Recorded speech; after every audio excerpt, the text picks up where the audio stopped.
नमस्कार। राहु से बहुत ज्यादा डरा जाता है, कई बार डराया भी जाता है, लेकिन यह बात भी उतनी ही सच है कि राहु जब देने पे आते हैं तो छप्पर फाड़ के देते हैं और अचानक से देते हैं। और मैं पॉजिटिव वे में बात कर रहा हूं, छप्पर फाड़ के और अचानक से पॉजिटिव चीजें भी देते हैं। ठीक है, इस बात को भी हम मानते हैं कि राहु जो है वो एक मादक ग्रह है, ये असामाजिक गतिविधियों में लिप्त करना जैसा काम करते हैं, लेकिन हमेशा ही राहु को खराब समझा जाए ये भी खराब बात है, गलत बात है। देखिए, मैं आपको एक उदाहरण देकर के समझाता हूं। ठीक है, राहु की जो सोच है वो एक गुंडे की सोच हो सकती है, वो एक बलात्कारी की सोच हो सकती है, वो एक लुटेरे की माफिया की सोच हो सकती है, बिल्कुल हो सकती है। लेकिन मान लीजिए किसी ने बलात्कार किया, किसी ने, कोई माफिया है, कोई गुंडा है, उसने कहां, कैसे, किस तरह से वो काम किया, वो यदि एक पुलिस की सोच ना हो, वो यदि एक न्यायाधीश की सोच ना हो, तो क्या उस व्यक्ति को पकड़ पाएंगे? क्या उस व्यक्ति की सोच में चले बिना, उस व्यक्ति से एक कदम आगे सोचे बिना क्या किसी प्रकार की गुत्थी को सुलझाया जा सकता है? जो इन्वेस्टिगेशन एजेंसीज होती हैं वो क्या इनकी तरह से नहीं सोचती हैं? जी हाँ, तो राहु की जो सोच है जरूरी नहीं कि वो समाज के लिए खराबी हो, कई बार खराब हो सकती है, लेकिन कई बार राहु के द्वारा दी गई सोच जो है वो समाज का भला भी करती है। जो हमारे न्यायाधीश, जो हमारे वकील, जो हमारे पुलिस, जो हमारी जो भी इन्वेस्टिगेशन एजेंसीज होती हैं, उनके द्वारा जो भला होता है।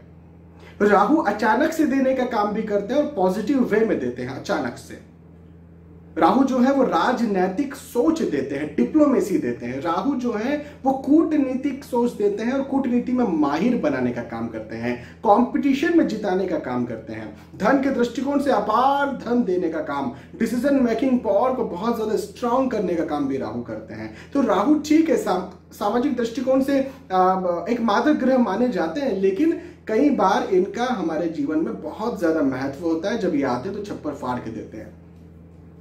लेकिन कई बार यह होता है कि राहु कुंडली में कमजोर हो जाते हैं।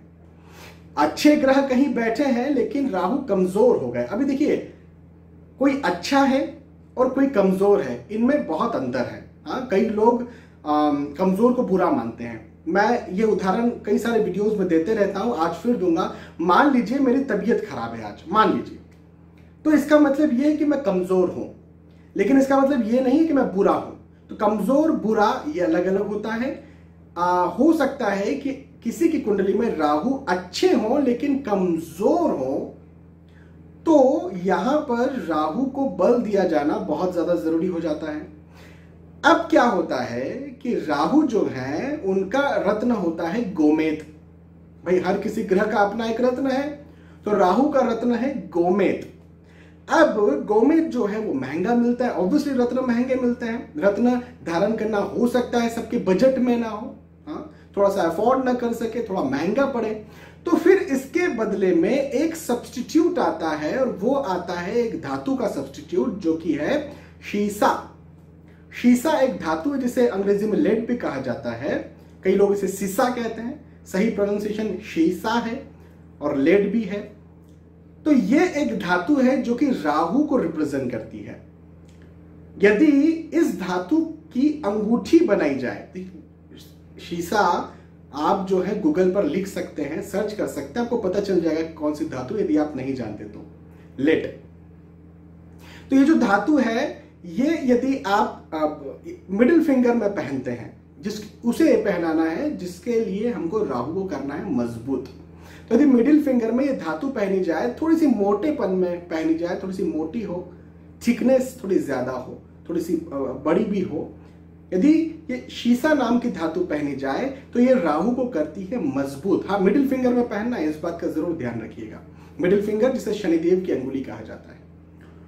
तो राहु को ये धातु करती है मजबूत, और राहु के जो भी फल मिल सकते थे लेकिन कमजोर होने की वजह से किसी व्यक्ति को नहीं मिल रहे हैं, ये धातु उन फलों को दिलाने में सहायक होती है। ठीक है, इस बात को मैं मानता हूं, शुरू से इस बात को मैं कहते आया हूं कि सबसे अच्छा यदि किसी ग्रह को मजबूत करने का साधन है तो वो है रत्न। ठीक है, मैं आज भी इस चीज को मानता हूं और आज भी इस चीज को मैं कहूंगा। लेकिन यदि किसी के पास अफोर्ड करने की क्षमता नहीं है, तो रत्न से यदि 100% पॉजिटिविटी आती है किसी प्लैनेट में, तो यदि कोई धातु पहन रहे हैं तो 50% आएगी, 40% आएगी, कुछ नहीं से कुछ सही, सस्ते में बहुत अच्छा काम हो सकता है। तो शीशा नाम की जो धातु है, यदि इसे पहना जाता है तो ये राहु को मजबूत करती है और जो भी राहु के किसी प्रकार से फल जो चाहिए लेकिन नहीं मिल पा रहे हैं और जिनका मैंने जिक्र किया, वो सारे फल जो हैं वो देखने को मिलते हैं इंसान को। एक बात जरूर आप ध्यान रखिए कि कोई भी धातु या कोई भी रत्न तभी पहना जाता है जब जिस ग्रह का रत्न पहन रहे हैं वो ग्रह कुंडली में अच्छा हो। इस बात का जरूर ध्यान रखिए, यदि कोई ग्रह कुंडली में खराब है, उसकी कोई धातु, उसका कोई रत्न नहीं पहना जाता। यहां पर भी शीशा भी तभी पहना जाएगा जब राहु कुंडली में अच्छे हो लेकिन कमजोर हो, उनके अच्छे फल नहीं मिल रहे हो, एक डिप्लोमेटिकली सोच नहीं आ रही हो, एक कूटनैतिक सोच नहीं आ रही हो, राजनीतिक सोच नहीं आ रही हो, एक अचानक लाभ नहीं हो पा रहा है जिसका एक्सपेक्टेशन है, कोई किसी प्रकार से आपको किसी के द्वारा फंसा दिया गया है, आप वहां से नहीं निकल पा रहे हैं, तो शीशा पहना जा सकता है जिससे राहु जो है वो मजबूत करेंगे। हाँ, राहु का रत्न गोमेद होता है, गोमेद भी इसी उंगली में पहना जाता है, मिडिल फिंगर में चांदी के साथ। तो आज के इस वीडियो में मुझे आपको राहु और शीशा इसका महत्व बताना था, इसका संबंध बताना था। बहुत कम लोग हैं जो कि राहु और शीशा को जानते हैं, समझते हैं। राहु का शीशा से कुछ संबंध भी है, बहुत कम लोग जानते हैं इस बात को।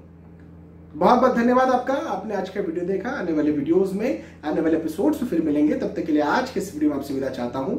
नमस्कार।